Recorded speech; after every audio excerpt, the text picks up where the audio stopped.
Hello friends, welcome to Secret of Samil. இன்னைக்கு நம்மளோட சேனல்ல நாம பார்க்க போறது ஒரு சூப்பரான சப்பாத்தி சைட் டிஷ். வெறும் கொடமிளகா பிளஸ் பேசிக்கான ஐட்டம்ஸ் இருந்தா போதும். வெங்காயம், தக்காளி அந்த மாதிரி ஐட்டம்ஸ். அருமையான ஒரு சைட் டிஷ் ரெடி ஆகும் சப்பாத்திக்கு. சரி வாங்க டிலே பண்ணாம வீடியோக்குள்ள போயிடலாம். இந்த சூப்பரான கொடமிளகா தொக்கு எப்படி செய்யலாம்னு பார்க்கலாம். பேன் அடுப்புல வச்சுக்கலாம். இதுல வந்துட்டு கொஞ்சமா எண்ணெய் விட்டுக்கோங்க. ஒரு டேபிள் ஸ்பூன் அளவுக்கு எண்ணெய் சூடானதும் ஒரு அரை டீஸ்பூன் அளவுக்கு சீரகம் சேர்த்திக்கலாம். சீரகம் பொரியுது. நான் வந்துட்டு ஒரு 5 பல் பூண்டு இந்த மாதிரி பொடியை நறுக்கி வச்சிருக்கேன். கொஞ்சமா இஞ்சி அதையும் ஃபைனா சாப் பண்ணி வச்சிருக்கேன். ஒரே ஒரு பச்சை மிளகாய் அதையும் இந்த மாதிரி ஃபைனா சாப் பண்ணி வச்சுட்டு சேர்த்துக்கலாம்.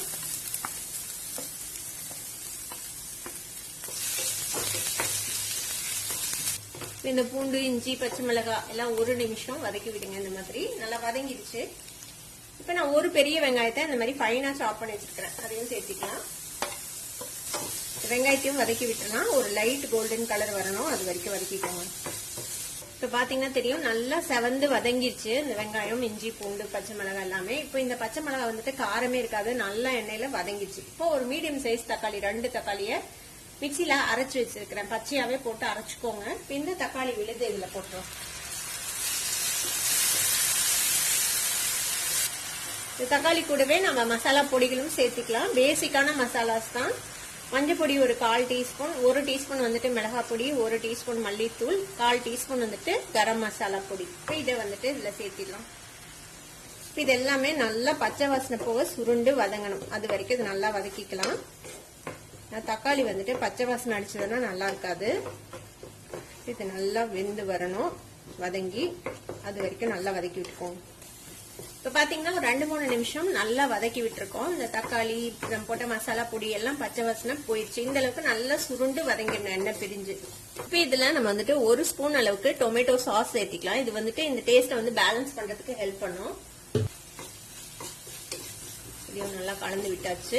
இப்ப நான் வந்துட்டு 2 மீடியம் சைஸ் கொடமிளகாவை இந்த மாதிரி நீல வாட்டில வெட்டி வச்சிருக்கிறேன். இப்ப இதை வந்துட்டு இதுல சேர்த்திக்கலாம். கொஞ்ச நேரம் இந்த கொடமிளகா இந்த மசாலாவோட சேர்ந்து வதங்கட்டும். அப்புறம் நம்ம தண்ணி விட்டுக்கலாம். இப்ப இதுக்கு தேவையான அளவுக்கு உப்பு சேர்த்திக்கலாம். இப்ப லோ ஃபிளேம்ல வச்சுட்டு ஒரு நிமிஷம் அப்படியே மூடி வைங்க. இது இப்படியே வதங்கட்டும் இந்த எண்ணெயில கொஞ்ச நேரம். ஒரு நிமிஷம் வதங்கி இருக்கிற ஓபன் பண்ணி பார்ப்போம். பாருங்க லேசா அந்த எண்ணெயில வதங்கி ஒரு மாதிரி கிளாஸியா ஆயிடுச்சு கொடமிளகா. இப்ப வந்துட்டு நம்ம தேவையான அளவுக்கு தண்ணி விட்டுக்கலாம். இது வந்து நீங்க தொக்கு மாதிரியும் செய்யலாம், இல்ல கிரேவி மாதிரியும் செய்யலாம். உங்களுக்கு என்ன மாதிரி வேணுமோ அந்த மாதிரி நீங்க செஞ்சுக்கலாம். நான் கொஞ்சமா தான் தண்ணி விடுறேன். கொடமிளகா வேகிறதுக்கு ரொம்ப நேரம்லாம் ஆகாது. ஜஸ்ட் ஒரு 2-3 மினிட்ஸ்லயே வெந்துடும்.